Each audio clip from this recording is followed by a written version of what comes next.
Muy bien. Más tarde si se unen más hermanos, ahí seguimos trabajando con, con esta presentación. El, el centro de operaciones de Misionera del Apóstol Pablo originalmente era Antioquía de Siria. Esto aquí es Antioquía de Siria. Y en el primer viaje misionero, el texto bíblico indica que va a ir a Chipre, a pasar por Salamina, Pafos, Perge y Antioquía de Pisidia, Iconio, Listra y Derbe. Y después regresa nuevamente a Antioquía de Siria. Antioquía de Pisidia tenía ciertas características. Se destacaba por la inmoralidad sexual, la vida familiar también. En esta región, en realidad en todo el Imperio Romano, no solamente en esta región, sino en el Imperio Romano en general, y griego también, se estaba desintegrando y las mujeres eran víctimas de, de esta desintegración familiar. La religión judía, por otra parte, predicaba una pureza moral y predicaban una vida limpia. La religión judía predicaba, como la cristiana posteriormente, porque es fruto de la revelación de Dios a los seres humanos, la castidad. Por lo tanto, en las sinagogas se encontraban muchas mujeres de alta posición económica. Por eso que van a haber mujeres también aquí de alta posición económica, nobles, que van a estar en Antioquía de Pisidia, en otros lugares que ellas son gentiles, pero sin embargo asisten a las sinagogas porque ahí se enseñan la castidad, la unidad familiar, se fomenta la pureza en el matrimonio para evitar los divorcios. Estas son las antiguas ruinas de Antioquía de Pisidia, actualmente en Turquía. Tenemos una imagen aquí de los antiguos acueductos romanos y las carreteras romanas que son realmente fascinantes. Cuando me correspondió hacer un trabajo, un ensayo, me acuerdo hace mucho tiempo atrás, cuando estaba recién estudiando, hice un ensayo acerca del Imperio Romano, el contexto del Imperio Romano del siglo I, que es un trasfondo del Nuevo Testamento. Y una de las cosas que me sorprendió fue las carreteras romanas que no fueron superados sino hasta la creación del ferrocarril. Así de importantes fueron las calzadas romanas.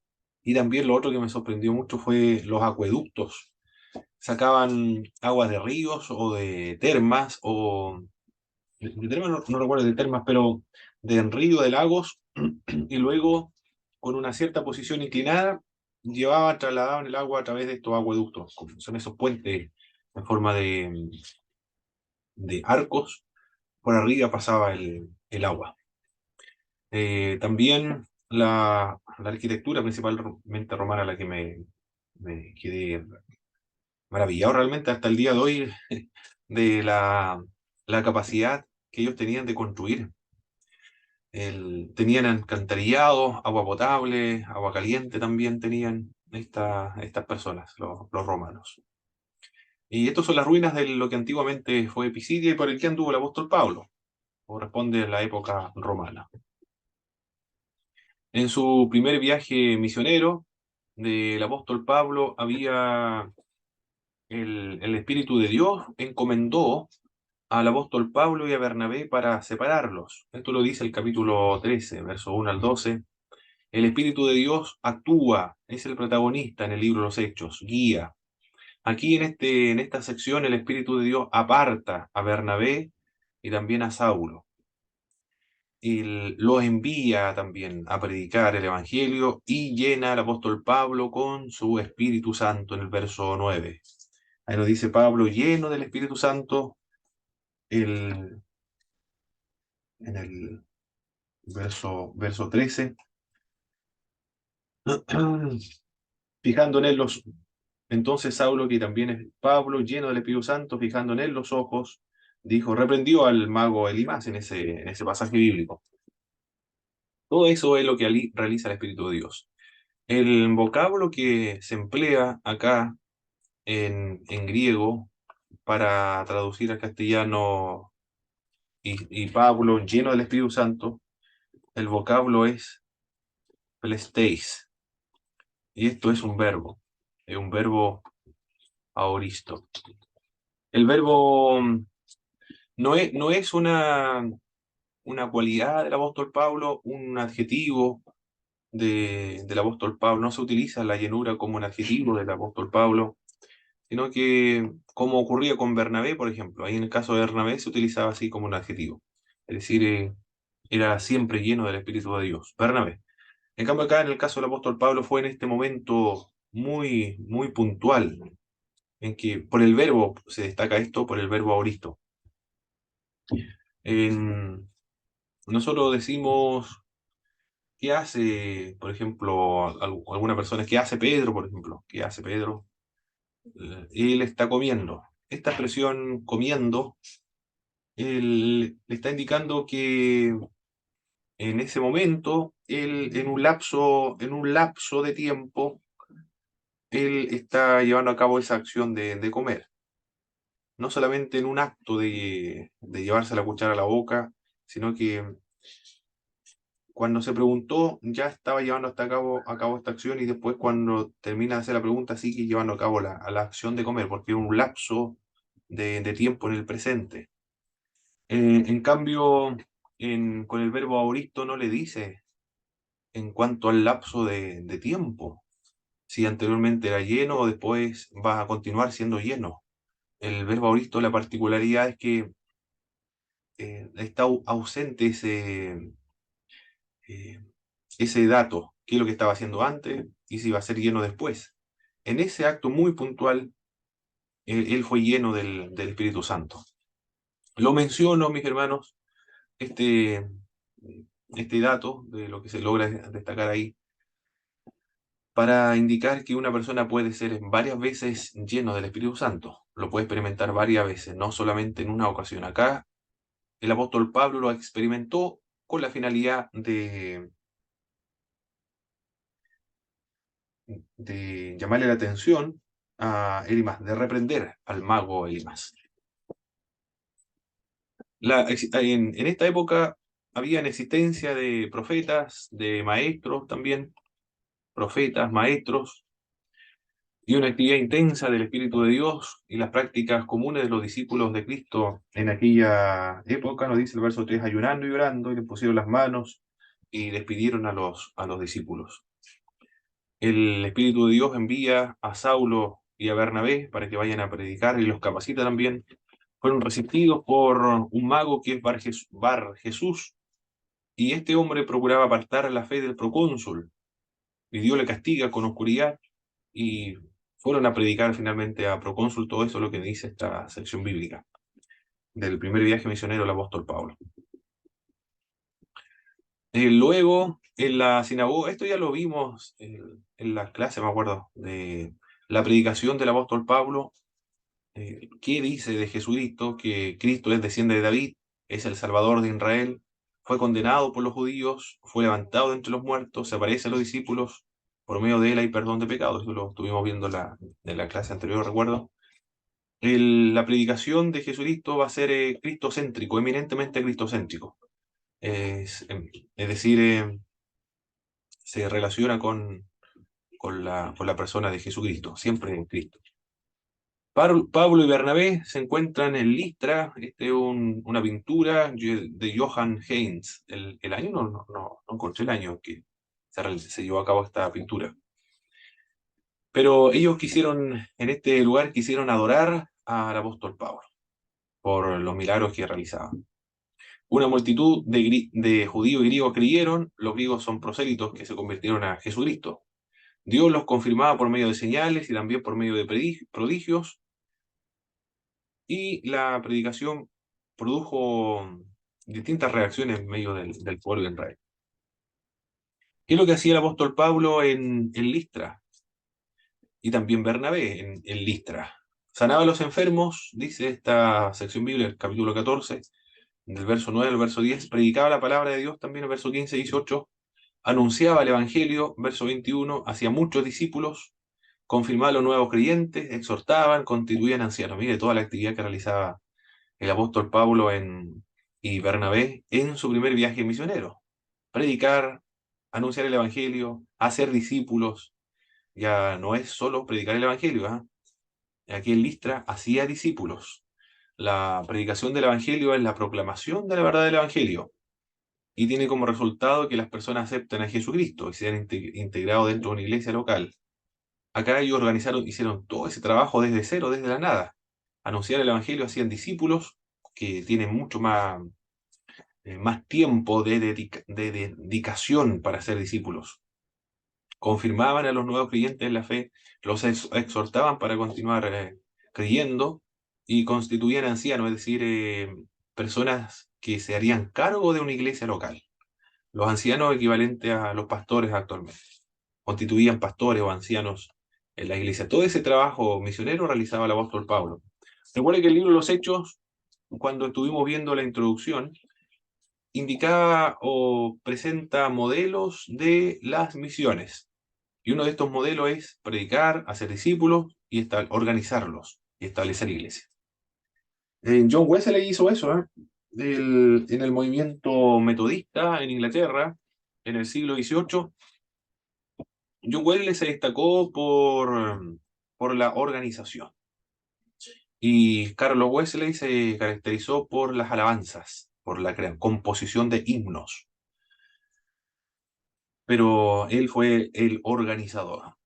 Había también un amigo que era George Whitefield, pero Whitefield no organizó al grupo que ganaba a predicar el Evangelio. Era un gran predicador, sin embargo, un gran orador, pero no lo organizó. Y la obra de Wesley permaneció en el tiempo, de ahí surgen los metodistas, wesleyanos, nazarenos, pentecostales también. La respuesta ante el ministerio de Pablo y Bernabé en esta sección, que ustedes ya lo leyeron porque tuvieron que responder las preguntas de las tareas, quisieron adorarle. ¿Por qué surge esta idea de querer adorar a Pablo y a Bernabé? Porque la gente de alrededores de Listra contaban que una vez vino Zeus y también Hermes habían venido a la tierra disfrazados de seres humanos. Y ninguna persona, ningún habitante de este territorio le quiso hospedar, excepto un matrimonio. Y estos eran Filemón y su mujer Basius. Esta es una leyenda que existía en esta época que todos los delistas lo conocían.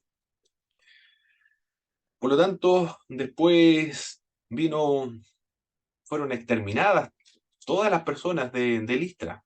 Solamente quedaron vivos Filemón y su mujer Basius. Le hicieron guardianes finalmente de un gran templo y cuando murieron se convirtieron en árboles, decía la leyenda de Listra. Por esa razón los habitantes de Listra no quieren cometer el mismo error antiguo. Ahora viene Pablo y viene Bernabé. Bernabé lo confunden con Zeus y a Pablo lo confunden con Hermes porque era el que hablaba. Entonces ellos dijeron, no vaya a ser que estas personas realmente sean Zeus y Hermes y nos vaya a ocurrir lo mismo que nos ocurrió cuando ellos vinieron y nosotros no nos dimos cuenta y no les dimos pedaje. Ahora entonces lo vamos a adorar. Así se entiende entonces por qué los habitantes de Listra quisieron adorar a Pablo y a Bernabé. ¿Qué es lo que hacía Bernabé y Pablo para consolidar a las iglesias? Constituyeron ancianos, nos dice el pasaje bíblico. Siempre ellos establecieron el liderazgo, establecer el liderazgo en iglesia es muy importante. Ahora vamos a leer otra porción muy importante de las Sagradas Escrituras. En esta parte nos vamos a detener porque por los errores de los problemas heréticos que existen actualmente, lo vamos a leer también, pero previamente lo menciono, los judaizantes. Los judaizantes del siglo I. Estos son del siglo I. Del siglo I. Ellos enseñaban, eran judíos, pero que enseñaban la circuncisión. Circuncisión. Tienen que y guardar la ley. Guardar la ley. A los gentiles, es decir, los gentiles que se hacen cristianos tienen que guardar la ley y, me faltó una C aquí, la circuncisión tiene que guardar la ley para ser salvo. Eso es circuncisión, guardar la ley, más la fe, eso produce salvación. Es decir, no hay salvación si no es suficiente con creer en Cristo, sino que hay que circuncidarse y guardar la ley. Esos son los judaizantes del siglo I. Actualmente están los neo-judaizantes. ¿Qué dice los neo-judaizantes? Son los de la época actual, del siglo XXI. Ellos es una mezcla de protestantismo porque dice la justificación es por medio de la fe. Si se guarda la ley, dicen ellos, el guardar la ley tiene finalidades para santificar. Eso dice, el guardar la ley. También hay que guardar las fiestas judías, que ellos dicen no son judías, sino que son para toda la humanidad, todos los que sirven a Dios. El día sábado también, hay que guardar el sábado. ¿Qué más? Es lo que ellos indican. El pacto, el pacto es renovado,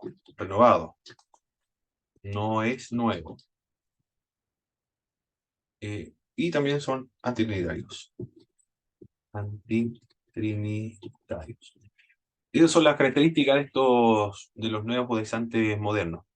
Por eso que nos vamos a detener en este capítulo 15 del libro de Hechos para trabajar esta parte. Pero ahí están más o menos. Se emplea el término neojudaizantes para distinguirlo del siglo I, porque son diferentes. Porque los del siglo I decían circuncisión, guardar la ley, más la fe en Cristo, y una persona es salvo. No puede ser salvo solo por la fe en Cristo. Un gentil, uno que no sea judío, tiene que circuncidarse, guardar la ley para ser salvado. En cambio, los neojudaizantes, el guardar la ley es para santificar al creyente, porque la salvación es por gracia, es por la fe, dicen estos grupos. Pero hay que guardar la fiesta judía, guardar el día sábado, el pacto renovado, son todos antitrinitarios. Y lo otro es que los nombres bíblicos, nombres de personas bíblicas deben pronunciarse en hebreo. Ya, eso es. Y la Biblia también debe interpretarse en código hebreo. Y voy a anotar igual, ¿ah? La Biblia interpretarse en código hebreo. Eso más o menos es lo que enseñan estos grupos. No sé, mi hermano Antonio, hermano José, si ha tenido esta experiencia con estos grupos de lo que estoy mencionando. Hice un breve resumen. Enseñan mucho más, pero eso más o menos es el núcleo de lo que enseñan estos nuevos grupos. Hay que, para distinguirlo de uno y del otro. Hermano José o hermano Antonio. Hola hermano, no, yo por mi parte no, gracias a Dios, no. He Ok. escuchado cosas nomás y de repente cosas que no corresponden, pero nada más, Ok. comentarios, algunos, ¿no? Ok. Perfecto, hermano Antonio. Y hermano José, por allá, ¿cómo está la situación? ¿Sí ha escuchado de estos grupos, no? Por su iglesia local. No, por acá, por la iglesia alrededor, no. En realidad, igual he escuchado, como dice el hermano, algunos comentarios, porque igual no me recuerdo con quién una vez hablé, igual decía que él guardaba el sábado. Ok, Era como ya. obligación de guardar el sábado, incluso en el trabajo, y en el trabajo sabían que él debía guardar el sábado, así que trabajaba otro día extra para no ocupar el sábado. Ok. ¿Él era adventista o de Sí, raíces sí hebreas? parece, sí tiene parecido. Bueno, eso es de adventista. Estos grupos, los neojudaizantes tienen varios nombres. Son de, Una, Raíces hebreas. Raíces hebreas. Una, una vez un hermano me dijo, no me acuerdo cómo fue la situación de por qué llegamos, yo le Sí. dije que estábamos orando ¿Ya? y estábamos conversando, pues, y después de la oración yo dije que por qué no oró, por qué no oraba. Y me ¿Sí? dijo que él no dijo, no, yo no caigo en esa religiosidad, me dijo. Ah, ya. Y ahí como que me quedé pensando, ¿no? Ya, bien extraño, ¿ah? Raíces hebreas, nazarenos, judíos, mesiánicos mesiánicos también. Mesiánicos. Esos son todos los grupos, mis hermanos. El que conozco, por lo menos. Raíces hebreas, nazarenos, judíos, mesiánicos, mesiánicos. Todos son antitrinitarios, tu grupo, ¿ah? De hoy. Pero están afectando a las iglesias pentecostales en Chile, en América Latina también. En Temuco, dos iglesias pentecostales. Una se llamaba Emanuel, ahí en Chivilcán. De Pero Valdivia, Chivilcán, hermano José. Ah, pero no sé, el hermano José conocerá por ahí. Pero en esa hay una iglesia de Manuel y después le cambiaron el nombre, ya era una iglesia judía mesiánica, le pusieron un nombre judío, judío mesiánico. Y yo le pregunté si observaba la fiesta judía. Había una mujer, una hermana que estaba de portera, me dijo, pero esas fiestas no son solamente para los judíos. Yo sabía que por el nombre, el letrero de la iglesia, lo identificaba como judío mesiánico. De modo que no me sorprendió cuando me dijo, pero esas fiestas no son solamente para los judíos. Y estaban hablando, Shalom me decía, Shalom, Yeshua Hamashiach, o Yisroel HaKodesh, por ejemplo. Y a ver, esos son estos grupos. El, yo creo que aquí vamos a avanzar rápido porque no vamos a leer este texto para andar más rápido. Pero los participantes en el concilio de Jerusalén. En el verso 2, por favor, hermano Antonio, ¿cuáles son los participantes en este concilio de Jerusalén?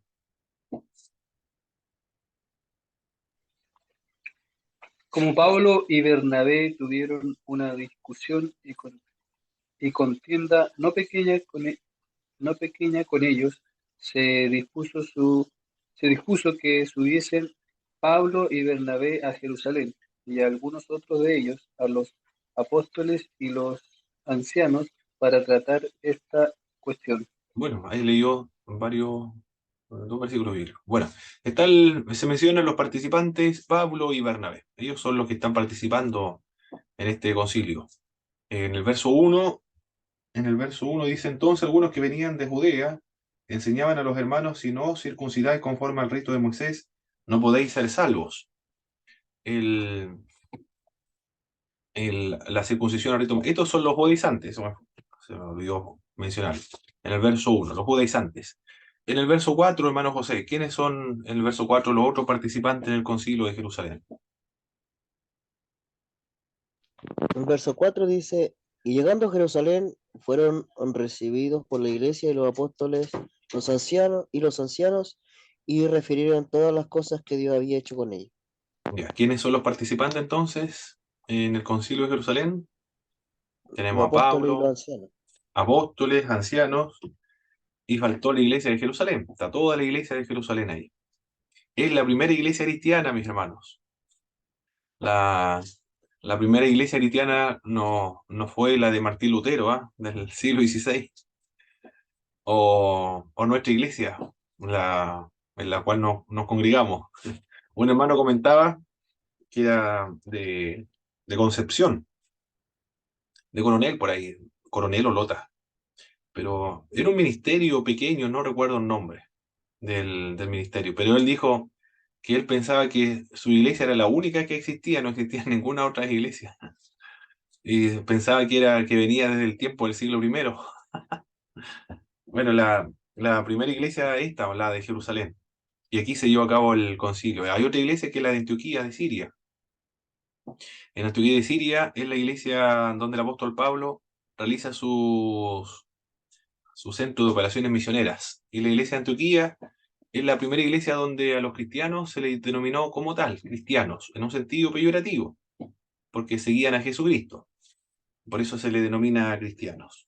Allí, por vez primera, se le denomina cristianos.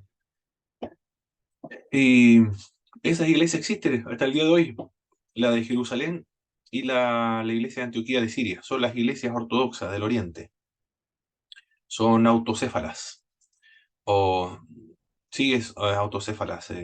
Son todas se gobiernan a sí mismas esta congregación. Pero existen. Pero en esta iglesia, mis hermanos, de la iglesia de Jerusalén, que está liderada por los discípulos, perdón, por el hermano de Jesucristo, Jacobo.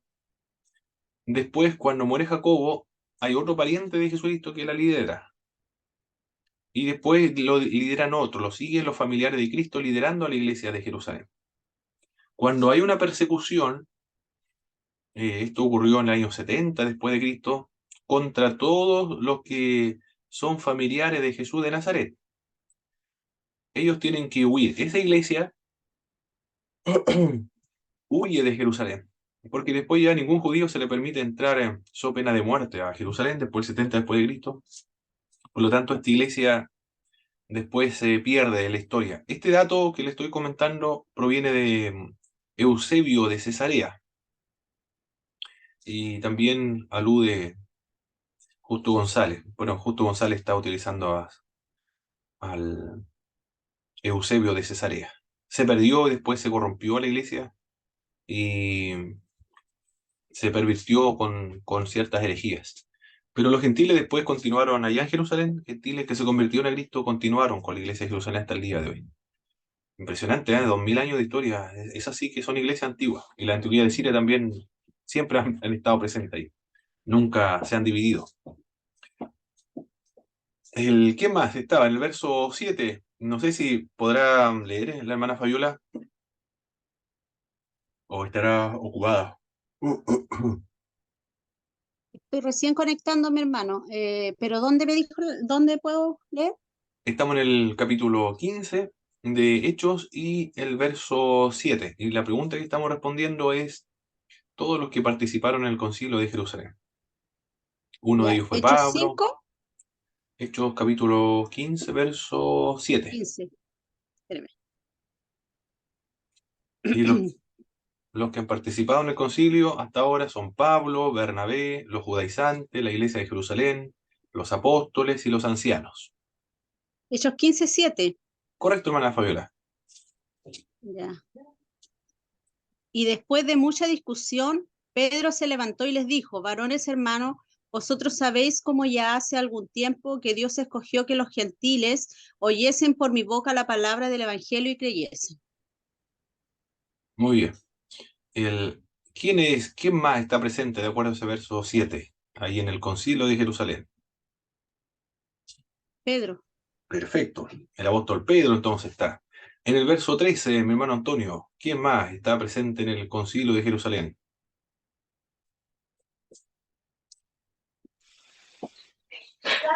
Y cuando ellos callaron, Jacobo respondió diciendo: varones, hermanos, oídme. ¿Quién más está en Jacobo. Jacobo, excelente. Muy bien. En el verso 22, hermano José, ¿quién más está presente en el concilio de Jerusalén? 22. Verso 22, correcto. Entonces pareció bien a los apóstoles y a los ancianos con toda la iglesia elegir entre ellos varones enviados de Antioquía con Pablo y Bernabé, a Judas que tenía por sobrenombre Barsabás, y a Silas, varones principales entre los hermanos. Bien. ¿Quién más está presente entonces en el concilio? De acuerdo al verso 22. Barsabás y Silas. Ahora está Judas y también Silas. Excelente. Y en el verso 28 hay otra persona muy importante, que es la fundamental, que dirige todos los eventos de Hechos. Verso 28 dice, porque ha parecido bien al Espíritu Santo y a nosotros no imponeros ninguna carga más que estas cosas necesarias, que os abstengáis de los sacrificados a los ídolos y de sangre. ¿Quién más está presente en este concilio? El El Espíritu Espíritu Santo. Santo. Excelente, el Espíritu de Dios el que dirige este concilio. El tema de discusión, bueno, ya lo habíamos leído. Los judaizantes indicaban que los gentiles que se convertían al Señor deben circuncidarse. Esto es lo que están indicando en otros grandes rasgos los judaizantes. Pues aquí voy a hacer la cruz, representa a Jesucristo. La cruz representa a Cristo, la fe cristiana. Esta, la G, representa a los gentiles. Los gentiles. Gentiles. Pues de ese tiempo que no hacía estas letras así. Ahí está. Gentiles. Y acá representa a los judíos. Estos son los gentiles y los judíos. ¿Qué es lo que están diciendo los judaizantes? Los judaizantes, lo voy a encerrar en un círculo. Uy, ahí sí. Los judaizantes dicen, los gentiles no pueden dirigirse a la fe cristiana directamente. Ellos están diciendo que eso no se puede hacer. No pueden ir directamente de la fe cristiana para hacerse cristianos. Los gentiles tienen que pasar primero por los judíos, es decir, circuncidarse, guardar la ley, y después ellos pueden irse al cristianismo. Todos los gentiles tienen que hacerse judíos primero para luego y hacerse verdaderos y auténticos cristianos. Eso es lo que señalaba. ¿Se entiende la idea, mis hermanos, no? Lo que pretendían los judaizantes. Sí, mi hermano. ¿Está claro? ¿Ya? Tienen que pasar por el annero judío. O no sé si el annero no, pero tienen que judaizarse. Tienen que, actualmente, los neojudaizantes dicen casi lo mismo, ¿ah? Porque yo he escuchado a los neojudaizantes decir que la cultura hebrea es santificada, es inspirada, y al observar la cultura hebrea, la persona se santifica. Por eso que tienen que aprender el hebreo, y orar en hebreo, y hablar en hebreo, porque es el idioma celestial, el idioma de Dios. Para tener una mayor profundización en lo espiritual se debe hablar en hebreo, dicen actualmente. Lo que le están diciendo es que tienen que pasar por a culturizarse. En culturizarse, lo que trabajaron con misiones, o lo que van a trabajar después con misiones, deben adoptar la cultura hebrea y hablar en hebreo para poder ser auténtico, verdadero cristiano, guardar la ley judía, guardar la fiesta judía, guardar el día sábado y estar sujeto a la ley, porque ellos dicen, Cristo Jesús guardó la ley y guardó el día sábado. Por lo tanto, sus seguidores deben hacer exactamente lo mismo que hizo su maestro. Ese es el argumento que emplean actualmente los judaizantes. Y lo que decían también los judaizantes de esta época, del siglo I. Eso era lo que estaba en discusión entonces. Y también debían guardar la ley de Moisés para salvarse. Para comprender bien este tema, se deben tener presente lo siguiente. Bueno, antes de irnos acá. El concilio llegó a una resolución. ¿A qué resolución? ¿Cómo se resolvió este problema? ¿Qué fue lo que determinaron el concilio en general? Fue el primer concilio de la Iglesia. Lo que motivó al concilio fue un tema doctrinal, tema práctico. Pero ¿a qué conclusión llegaron los cristianos de la época?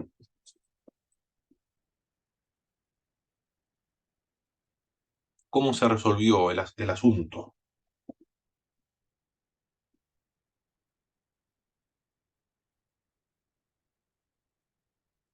En el verso 20, hermano José, por favor. 15-20.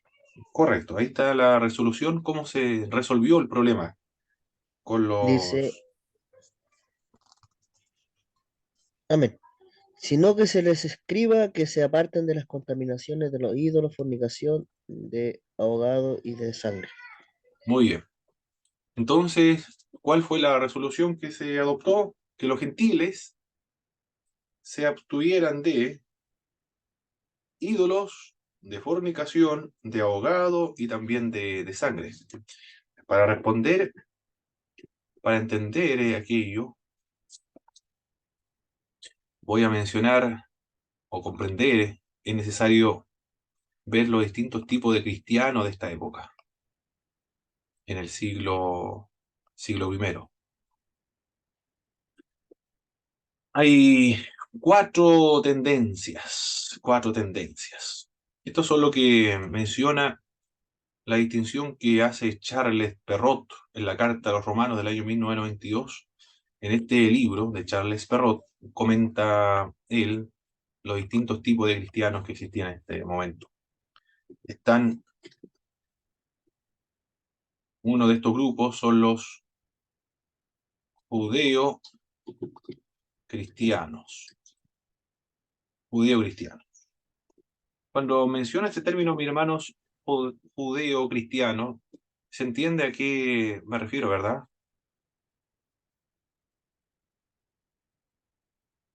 O no está claro cuando menciono el término judeo-cristiano. Los judíos que eran creyentes, o sea, que eran cristianos en este. Perfecto, hermano José. A eso me refiero. Muy bien. Y dentro de estos grupos, que eran judíos étnicos, que se convirtieron a Cristo, habían varios. Uno de estos grupos eran los judaizantes. Los judaizantes, ¿qué es lo que pretendían? Los judaizantes pretendían judaizar a los paganos que se convertían a Jesucristo. Ellos decían que los gentiles deben enculturizarse o asimilarse culturalmente, hacerse judío para ser auténticos cristianos, porque Jesucristo era judío y observó la ley judía y guardó el sábado.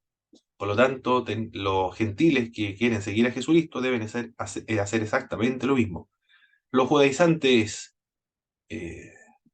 que figuran en el libro de los Hechos, capítulo 15, que fomentaron o llevaron a cabo o provocaron esta discusión, este concilio, eran ellos, estos judaizantes. Estos judaizantes son judeo-cristianos. También están Santiago y Pedro. También son judeo-cristianos. Santiago y Pedro, ellos son judíos, pero que ahora adoptaron la fe cristiana. Los paganos, dijeron ellos, convertidos deben respetar ciertas reglas. Los paganos, cuando hablo acerca de paganos, me refiero a los gentiles, que se hacen cristianos, tienen que observar ciertas reglas. No la misma que están indicando los judaizantes, pero tienen que renunciar a algo por esto que también los judíos cristianos han renunciado a la ley de Moisés. Pero también los gentiles van a tener que renunciar a ciertos derechos. Y esto es lo que deben hacer los gentiles. Deben apartarse de la contaminación de los ídolos, de fornicación, de ahogado y de sangre.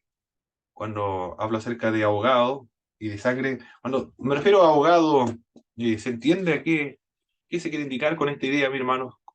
Abstenerse de ahogado y de sangre. Bueno, de sangre ya más sencillo entenderlo. Pero de ahogado,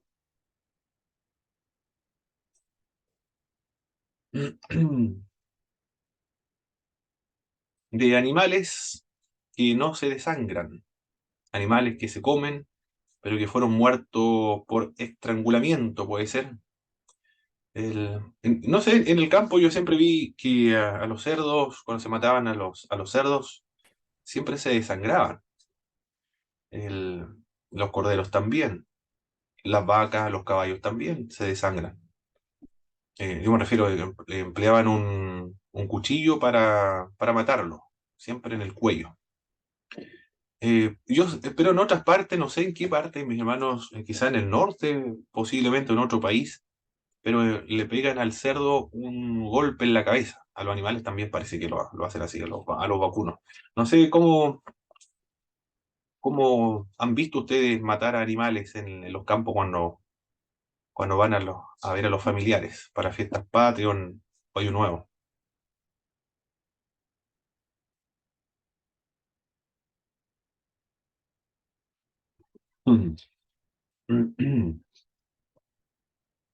O no tienen familiares, mis hermanos, en los campos, o gallinas también puede ser, gansos, patos, ¿qué más? Yo, yo he visto que las gallinas y los gansos como que a ellos le apretan el cogote.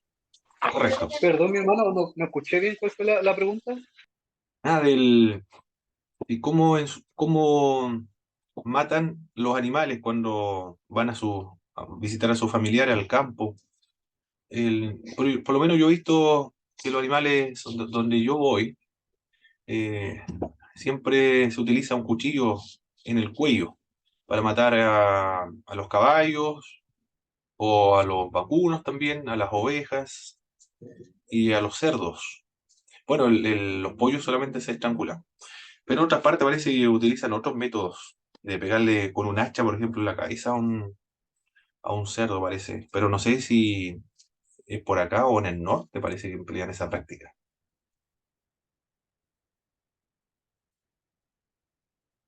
No sé cómo se matarán los animales en su sector, mi hermano, donde de sus pueblos, sus familiares.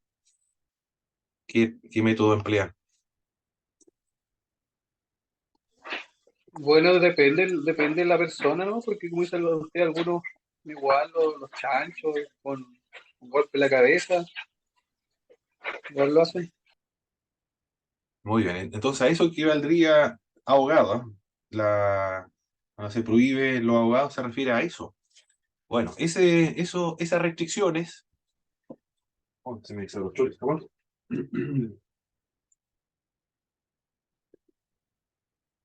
Esas restricciones están clasificadas dentro de estos grupos de judeocristianos, los de Santiago y los de Pedro, a la manera de los temerosos de Dios. Es decir, hay restricciones, pero estas restricciones que se va a determinar en el Concilio de Jerusalén, lo que se determinó en el Concilio de Jerusalén, son para los temerosos de Dios. El término temeroso de Dios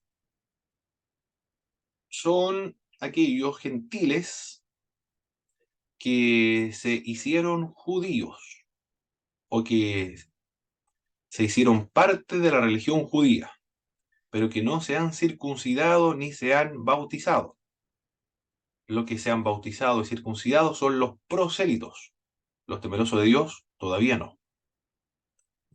Por lo tanto, los temerosos de Dios son aquellos que deben restringirse en algunas comidas, de comer sangre, comer ahogado, bueno, y lo otro, idolatría y fornicación también, que tiene que ver con lo idolátrico y la participación en los templos paganos.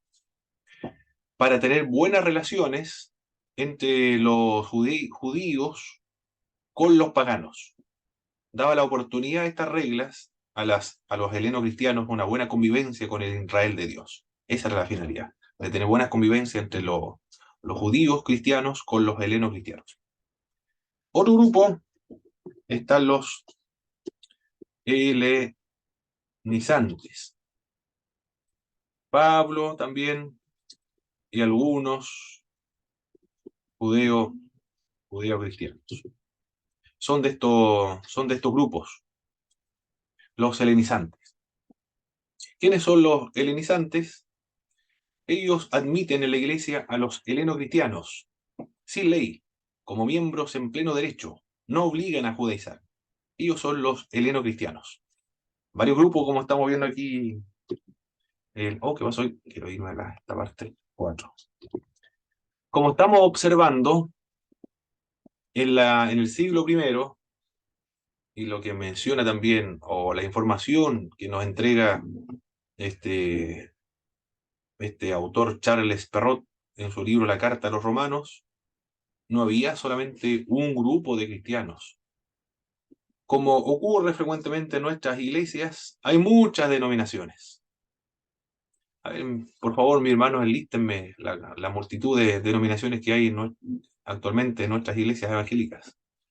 Aparte de las ortodoxas, que son cristianas del Oriente, y la católica romana del Occidente, dentro de nosotros, los protestantes, ¿cuántas iglesias hay? Denominaciones.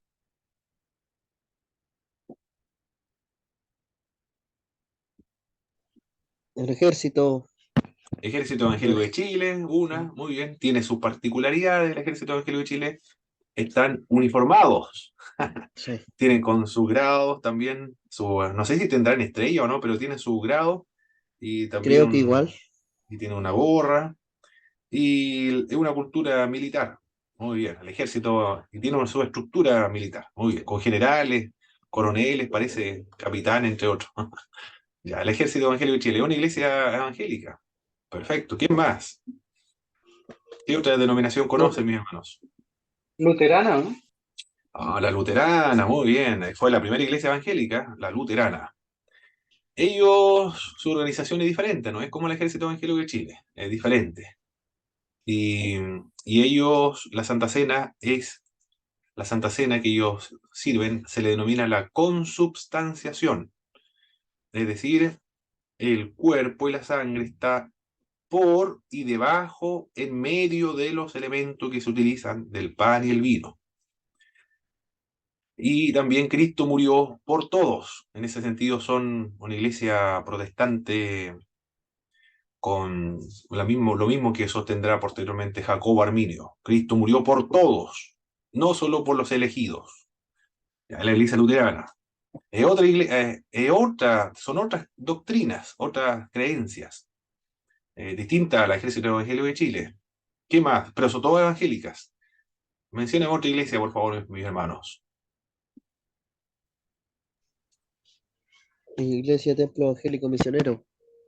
Templo Evangélico Misionero. Bueno, no conozco mucho las doctrinas particulares de la Templo Evangélico Misionero, pero es una de las tantas iglesias. Ah, una más, histórica igual, que ustedes conozcan.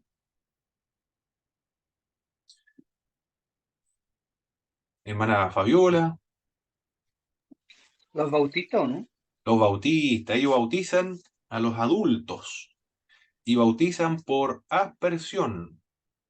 Y la Santa Cena es simbólica, no es como la luterana, ¿eh? Hay varias diferencias. Y la organización es diferente, son autónomos, son congregacionalistas, son varias denominaciones, ¿eh? Hay una última más, mi hermana Fabiola, hermano Jonathan, no le pregunto a hermano José, porque está en el trabajo, parece me dijo hermano José.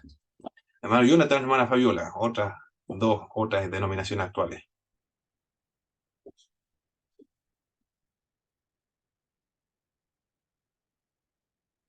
¿Qué otra denominación podrían mencionar? Por lo menos la iglesia metodista pentecostal. La Iglesia Metodista La, Pentecostal, muy bien, la organización es episcopal, la organización, y es pentecostal también, diferente a las iglesias luteranas, en el bautismo con el Espíritu Santo, posterior a la conversión, que da poder, los dones están vigentes, y así, mire, todos son diferentes, y bautizan, bueno, algunas, son varias del metodista pentecostal igual, Hermano bautizan Fabiola, infante por aspersión, y la bautista por inmersión y adulto. ¿Sí, hermana Fabiola? el Ejército de Salvación, También, muy bien, Ejército de Salvación. Viene del metodismo, el Ejército de Salvación. Bueno, son muchos. Así del Ejército de Salvación es la parte social y educacional.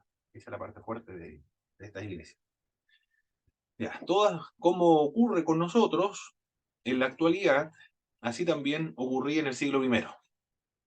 Por lo tanto, esto de las denominaciones de hoy, unos son bautistas, otros son aliancistas, otros son pentecostales, otros son ejército de salvación, otros luteranos, otros presbiterianos, calvinistas, anglicanos, metodistas.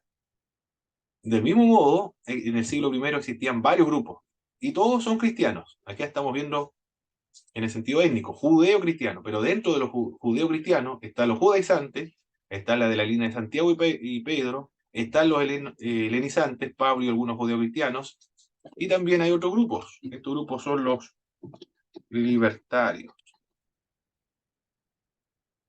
Los libertarios. Oye. Los libertarios fuerzan la tesis del apóstol Pablo. Ellos dicen la ley es mala, la ley es pecado, la ley es terrible, hay que eliminar toda la ley. Nosotros no estamos sin ningún tipo de ley. Nos hemos liberado de todo tipo de ley. Eso son los libertarios, sin ningún tipo de ley. Pero todos son judíos cristianos. ¿Ustedes qué creen que son los únicos tipos de cristianos que existían en el siglo I? No, existían más todavía. Estaban los heleno-cristianos. Dentro de los heleno-cristianos también existían 4 tendencias. Entre ellos estaban los judaizantes o los débiles. Anteriormente eran temerosos de Dios, como Cornelio, pero que seguían judaizando. Bueno, Cornelio no seguía judaizando. Algunos débiles piensan que hay que comer algunas cosas y otras cosas no hay que comerlo. Estos son los judaizantes, los débiles. Son heleno-cristianos. Cuando me refiero a los heleno-cristianos, me refiero a los gentiles griegos que se hicieron cristianos.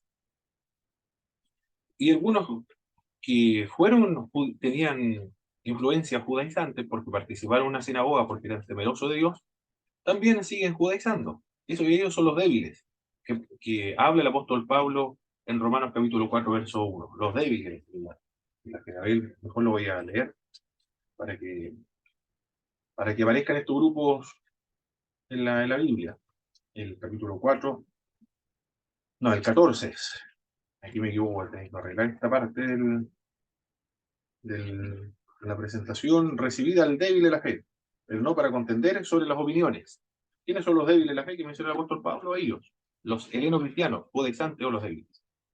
No son los únicos, también están algunos heleno-cristianos,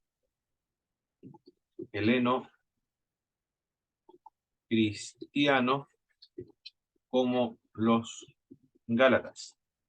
¿Qué estaban enseñando los heleno-cristianos como los gálatas? Ellos estaban observando las fiestas judías, como son los gálatas. Voy a dejar solamente los gálatas aquí porque son para ahorrar espacio en el computador. Ahí está. Los gálatas. Los gálatas, ellos dicen, se ponen a judaizar bajo la influencia de los anteriores, de los judaizantes. Ellos dicen que hay que creer en Cristo, pero también hay que circuncidarse, guardar la ley de Moisés, guardar la fiesta judía, guardar el día sábado, para ser verdaderos y auténticos cristianos, como Jesucristo, que guardó todas las fiestas judías. Estos son los de Gálatas, los heleno-cristianos de esta zona geográfica. Y también hay algunos discípulos del apóstol Pablo, o seguidores del apóstol Pablo. Discípulos del apóstol Pablo, ellos dicen que están sin ley, sin la ley.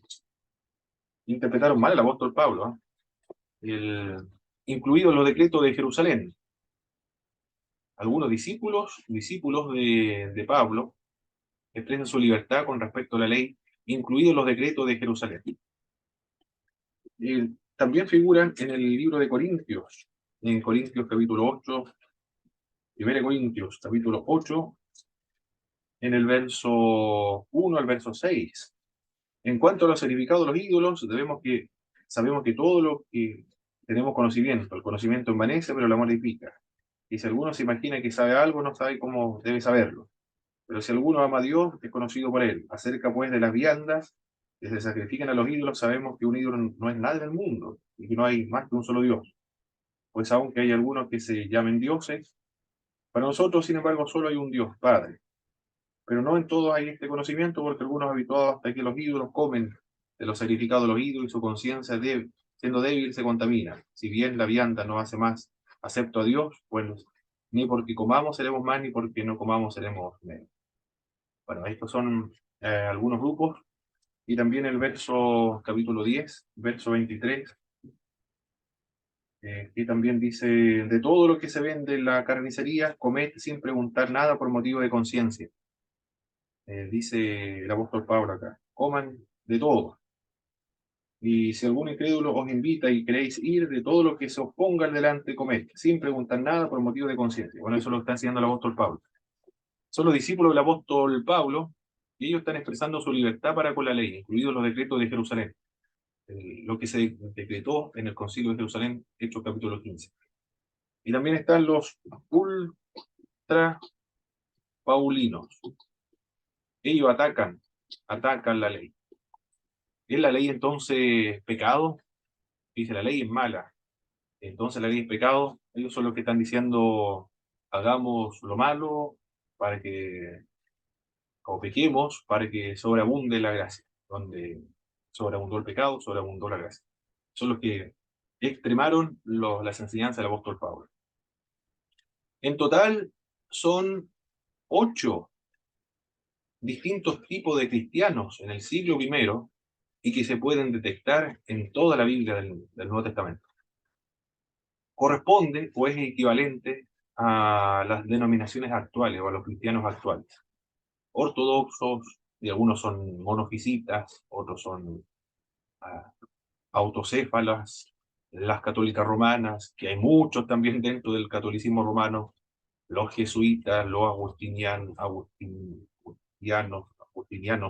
son muchos dentro del catolicismo romano, algunos son de la teología de la liberación, otros son ultraconservadores, otros son moderados, otros son marianos, otros son carismáticos, latinoamericanos, europeos, todos son diferentes dentro de la misma Iglesia Católica Romana. Y dentro del protestantismo ya lo hemos comentado.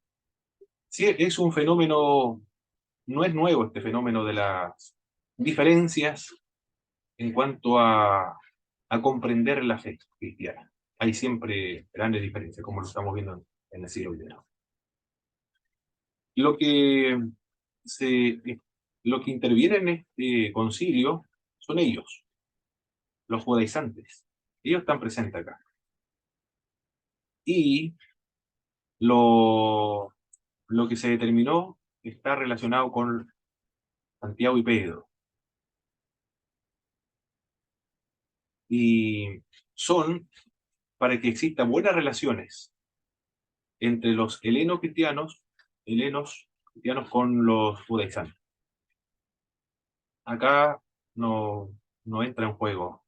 Acá, por ejemplo, en este punto, los discípulos del apóstol Pablo, no se aplica la ley de lo que se terminó en el Concilio de Jerusalén, no se aplica en el libro de Corintios. Yo lo voy a borrar aquí. Ahí estamos entonces. Lo que se esgrimió, hay una pregunta aquí, a ver. Pueden activar su micrófono, mis hermanos, porque a veces no veo las preguntas. A ver. Buenas tardes, hermano. Aquí en clase, por el momento. Después no voy a hablar. Más tarde. Sí. Ok, ya. Perfecto, hermano. Bueno, ahora recién leí el mensaje. Hermano Jonathan tampoco puede hablar. Hermano José tampoco. Ya, muy bien. Gracias por informar, mis hermanos. El apóstol Pedro dice que el Espíritu Santo fue recibido por los gentiles por medio de la fe.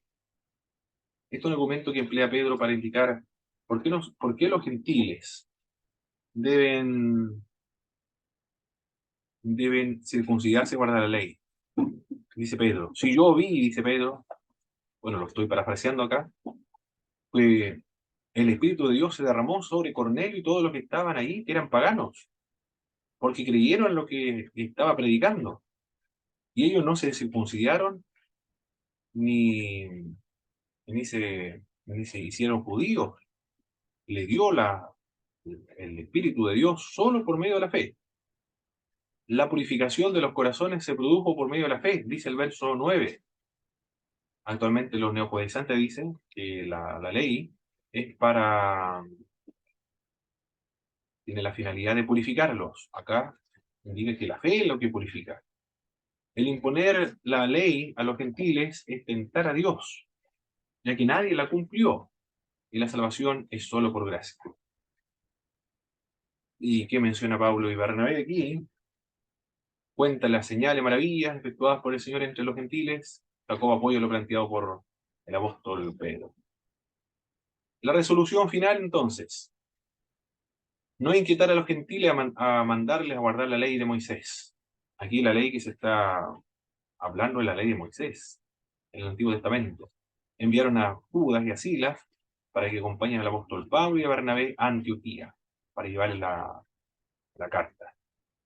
Comenta un autor muy importante, uno de los primeros eruditos del pentecostalismo en los Estados Unidos, Stanley Horton, decía de las restricciones acerca de lo que se determinó en el Concilio de Jerusalén.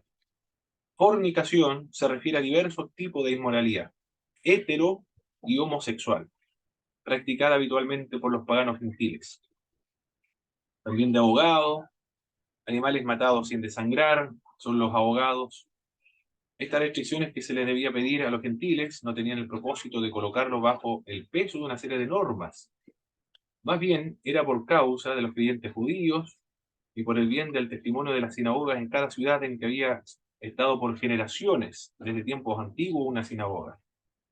Tenía como propósito la buena relación entre los creyentes judíos y también los gentiles. Los gentiles no conocían el Antiguo Testamento, no conocían la ley de Moisés, pero que haya buenas relaciones con los judíos, se tienen que restringir o someter o renunciar a estos derechos de comer cualquier cosa. El comer carne sin desangrar le revolvía el estómago a todos los judíos, y se le iba a pedir a los creyentes judíos que se dieran mucho al comer comida, que no fuera comida kosher, es decir, pura, en las casas de los creyentes gentiles. Entonces los creyentes gentiles podían ceder también un poco, evitar servir, comer aquellas cosas que ningún judío, por mucho tiempo que llevaran su nueva fe, podía soportar en el estómago. Es lo que comenta Stanley Horton con respecto a esto. Surge una pregunta. ¿Hay alguna pregunta con respecto a esto, mis hermanos? Siempre hay preguntas cuando trabajamos con el Concilio de Jerusalén en Hechos capítulo 15. Vamos a ver si aquí también surge la misma pregunta. ¿Qué preguntas podrían surgir acá? Una pregunta típica que surge cuando se trabaja con Hechos 15.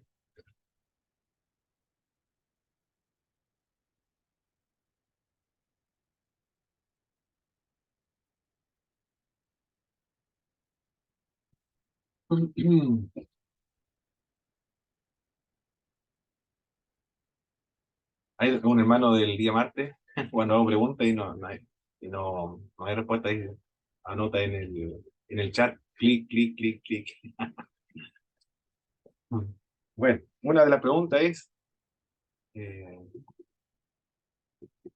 bueno, yo le voy a hacer la pregunta porque siempre hace la misma pregunta. ¿Se puede comer prietas? ¿Se puede Yo pensaba que era comer otro tipo de pregunta, pues, hermano. ñachi? Ñachi. Ahí está. ¿Se puede comer pollo? Una vez me preguntaron eso. ¿Se puede comer pollo? Y claro, yo le dije si son súper ricos. Pollo asado.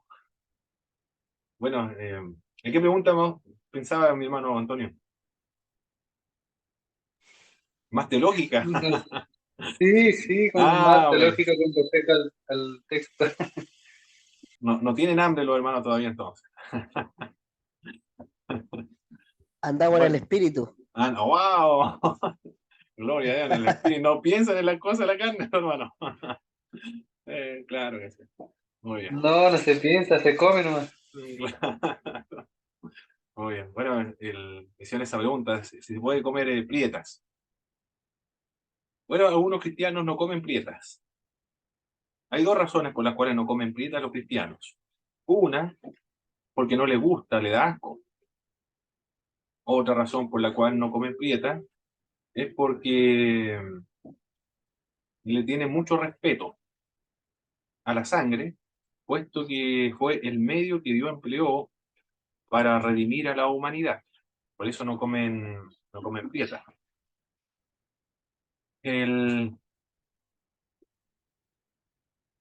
Después voy a ver lo que cojo.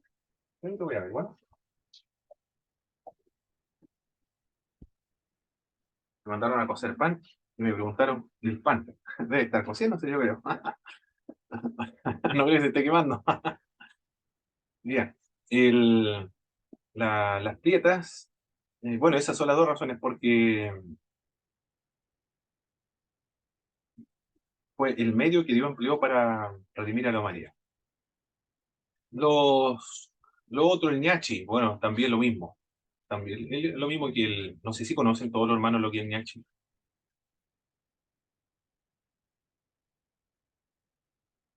¿O alguien que no lo Sí, sí. conozca? Ah, ok, ya. Perfecto. De sangre.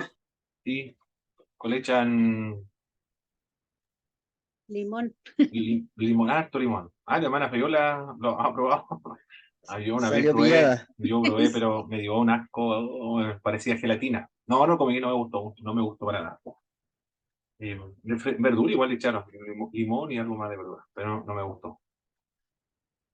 El, lo otro, el pollo no se desangra para comer. Todas esas preguntas son las que me han planteado en la escuela dominical y en clase también cuando estoy dando esta materia. Son las preguntas típicas. Un día un hermano le estaban hablando de eso y le dijeron, bueno, si vas a alguna casa y te ofrecen prietas, di que no quieres nomás o que no te gustan.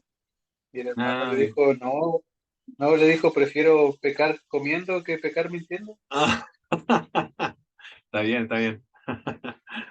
Eso no lo he escuchado, hermano. ¿Eh? Y la otra es Corintios. Corintios. Y en otro contexto.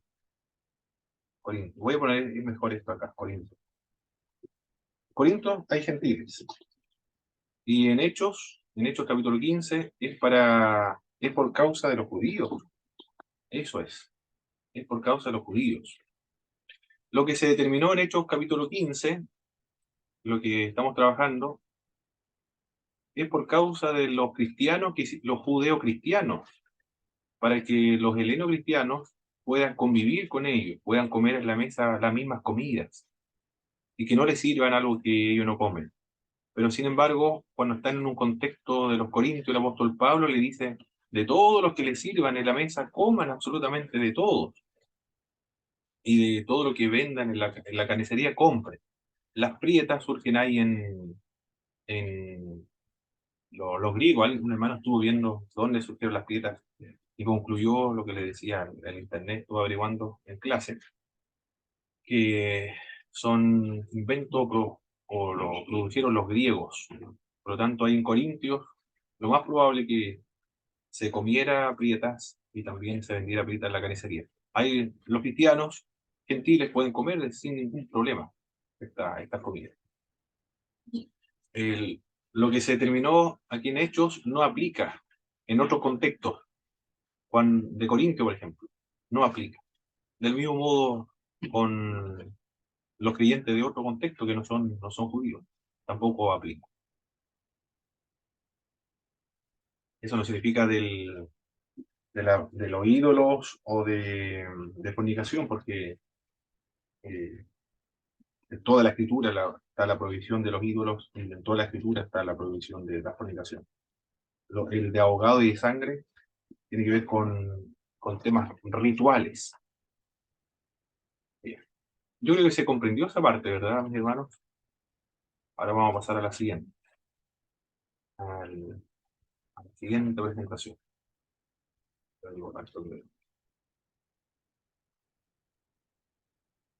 Esta es la última. Tenemos 15 minutos más para trabajar esta última presentación y nos vamos.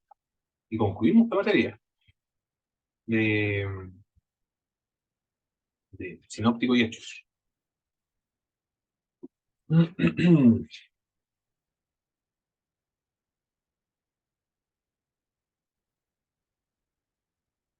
Aquí estamos entonces en el segundo viaje misionero del apóstol Pablo, es mucho más extenso, ¿eh? El viaje a Antioquía de Siria, se fue a Tarso, Perge, Derbe, Listra, Iconio, Antioquía de Pisidia, Troa, Filipo, Macedonia, Tesalónica, Berea, Atenas, Corinto, Éfeso. Y luego regresa nuevamente a Cesarea, en Jerusalén, y se va a Antioquía de Siria. Nos vamos a detener en el discurso de Atenas, pero mientras tanto vamos a hacer rápido los otros sectores. Aquí tenemos unas ruinas de Macedonia, hermoso lugar, ¿eh? Donde recorrió el apóstol Pablo. El apóstol Pablo se separa de Bernabé, comienza el segundo viaje misionero. La razón fue por Juan Marcos, quien no le quiso acompañar o abandonó a Pablo y a Bernabé. Y, y después ya no van a querer, el apóstol Pablo por lo menos, no va a querer a Marcos. Se resolvió el problema, Bernabé se fue con Marcos, el apóstol Pablo se va con Silas. Silas se aparta. Aparece una visión del varón macedonio, se produjo una conversión de Lidia. El Espíritu dice en la Escritura que el Señor le abrió el corazón a Lidia para que estuviese atento al mensaje y creyera, se produjera la conversión. Ahí tiene un nombre, esto se conoce como la gracia preveniente. La gracia preveniente es cuando el Espíritu de Dios actúa previamente en el corazón de la persona para que esté atento al mensaje y tome y le dé la oportunidad al Señor de escoger, de aceptar o rechazar la predicación. Pero es una obra de Dios. Se produce la liberación también de una joven con un espíritu de adivinación que lucraban los amos con esta mujer. Y los amos reclamaron y el apóstol Pablo va a terminar en la cárcel. Se produjo un conflicto y una liberación física. Finalmente, y la salvación del carcelero de Filipo. Todo eso se produjo en este lugar. En Tesalónica sigue Pablo predicando, respuesta del discurso de parte de los griegos nobles, y, y los judíos siempre van a cometer la misma persecución contra el apóstol Pablo. En el capítulo 17 vamos a darle lectura. A ver, hermano, hermano José, por favor. Hermana Fabiola parece que se salió, ¿no? Hermano José, por favor, solo el capítulo 17, verso 3 y el verso 4, por favor, mi hermano. Amén. Hechos 17, 3 dice así: declarando y exponiendo por medio de las escrituras que era necesario que el Cristo padeciese y resucitase de los muertos, y que Jesús, a quien yo anuncio, decía él, es el Cristo. Y algunos de ellos creyeron y se juntaron con Pablo y con Silas, y de los griegos piadosos gran número, y mujeres nobles no pocas. Ya. ¿Qué medio va a emplear el apóstol Pablo para exponer las escrituras? ¿Cuál va a ser la fuente de autoría que él va a emplear? Perdón, para hablar de Cristo, la sola escritura, la Biblia. Eso es lo que va a emplear en este pasaje. Pero en el otro capítulo, cuando va a ir a Atenas, también el capítulo 17, aquí lo voy a pasar, Atenas. En el capítulo 17, el apóstol Pablo va a emplear otro método, para otra fuente de autoridad, para comenzar a predicar el Evangelio. Dice acá en el capítulo 17, verso 22, entonces Pablo, puesto en pie en medio del Areópago, dijo: varones atenienses, en todo observo que soy muy religioso. En el verso 16 dice que el espíritu de Pablo se enardecía viendo la ciudad entregada a la idolatría. Pero cuando comienza a predicar es mucho más calmado, tiene más dominio de sí mismo, es condescendiente y halaga, presenta una virtud de parte de los atenienses, que son muy religiosos. Porque pasando y mirando vuestro santuario, allí también un altar en el cual estaba esta inscripción: al Dios no conocido, al que vosotros adoráis, pues sin conocerle, es a quien yo os anuncio. Dentro de la misionología o los misioneros, la estrategia que emplea el apóstol Pablo para conectar el Evangelio con la religión de los atenienses se conoce como los puntos de contactos o analogías de fe. Punto de contacto o analogía de fe. Los misioneros han visto en su experiencia ministerial que en todas partes del mundo hay analogías de fe, ilustraciones del Evangelio. Son figuras didácticas preparadas por el Espíritu de Dios para facilitarle al misionero el conectar la fe e ilustrar la fe cristiana.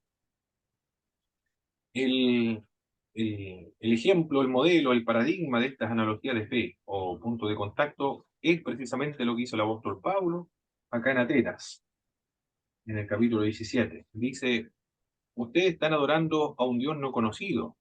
Ustedes lo adoran sin conocerle. Bueno, yo lo conozco. Tiene un hijo, se llama Jesucristo. Y Él es el creador de todas las cosas. Este caso se cuenta de cómo se confeccionó este templo del Dios no conocido. Hubo una plaga que azotó Atenas. Y dijeron la gente del lugar, vamos a enviar un hato de cerdos, perdón, un hato de animales para saber qué Dios es el que envió esta plaga. Y el piño de ovejas, eran ovejas, piño de ovejas. No se posó en ningún templo, sino que fue a un monte, a un área donde no había ningún templo cerca. Y ahí se echaron. Entonces concluyeron los atenienses, en ese lugar hay un Dios que nosotros no conocemos cómo se llama. Le vamos a hacer un templo. Y como no conocemos su nombre, le vamos a denominar el Dios no conocido. Eso fue el origen de ese templo. Y el apóstol Pablo, partiendo de esa idea, de esa leyenda, lo va a conectar con la fe cristiana. Esos son las analogías de fe, los puntos de contacto. En toda la cultura hay analogía de fe, punto de contacto. En la religión mapuche, por ejemplo, el rehue es un tronco de un árbol, parece que es de guaye, me parece mucho, tiene que ser de guaye. La punta del árbol lo plantan en la tierra y el tronco del árbol queda suspendido en el aire. Y si lo plantan al revés. La punta hacia abajo y el tronco hacia arriba. ¿Por qué lo hacen de ese modo? Porque conectan el cielo y la tierra. Esa es la idea que quieren expresar. Se conecta el cielo y la tierra. Ya hay una analogía de fe, un punto de contacto, una ilustración, una figura didáctica para conectarlo con el Evangelio. Con Jesucristo, por ejemplo.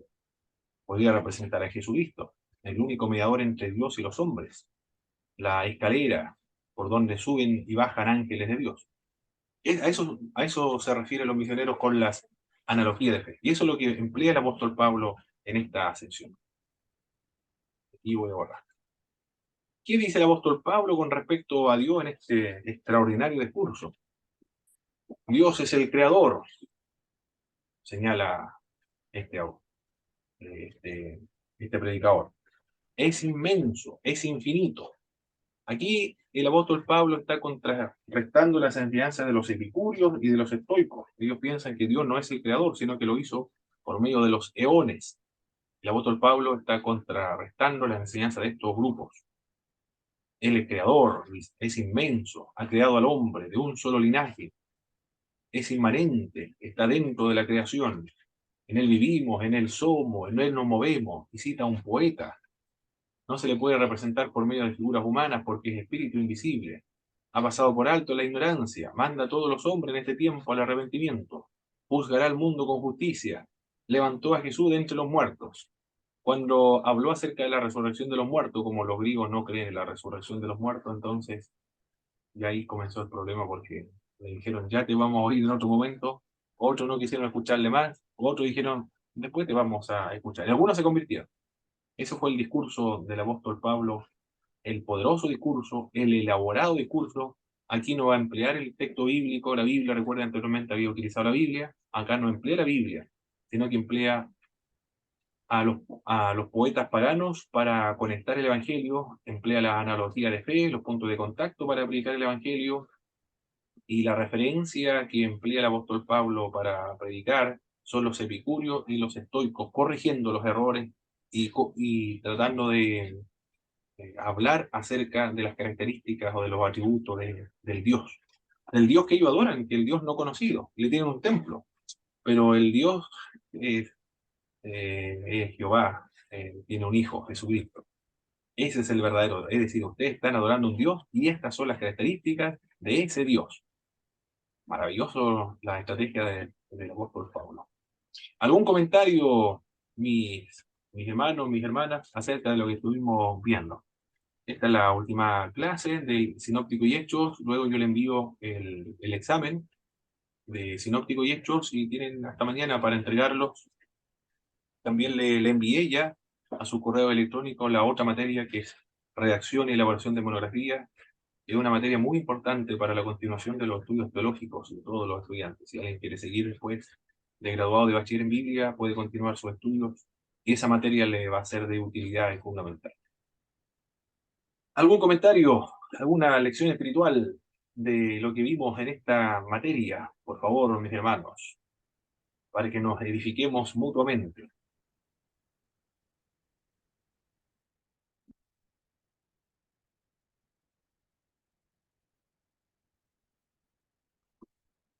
¿Qué lección pueden sacar del estudio de hechos y sinópticos?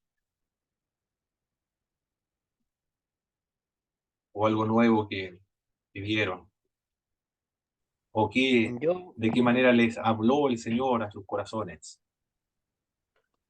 yo personalmente, hermano Pablo, yo creo que, o sea, el libro de hecho es un libro pero tremendo en donde vemos las promesas del Espíritu Santo que creo que marca un antes y un después dentro del Evangelio. Y lo otro que bueno, como de repente tenemos diferentes formas de pensar y ver el Evangelio, pero ahí se cumple la palabra cuando Dios dice que nuestros pensamientos no son los pensamientos del Señor, como lo que les pasaba a estos hombres judíos que ellos querían que prácticamente los gentiles se circuncidasen. Exacto, correcto. Muy bien, hermano José. ¿Quién más, mis hermanos? Hermana Fabiola,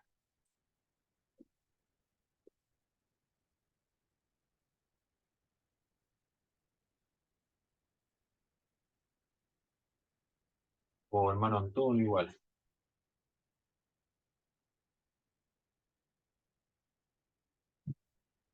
¿Alguna otra reflexión espiritual antes de finalizar? Eh, bueno, como decía mi hermano, acerca del Espíritu Santo, nomás que uno se puede dar cuenta de que sin el Espíritu Santo, nada, no somos nada, no podríamos hacer nada. Ya el mismo Jesús necesitó el Espíritu Santo, ¿cierto?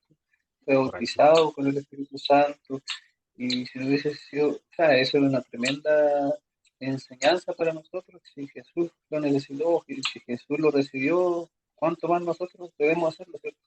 correcto. Muy bien, hermano Antonio. Excelente. Vamos a finalizar entonces esta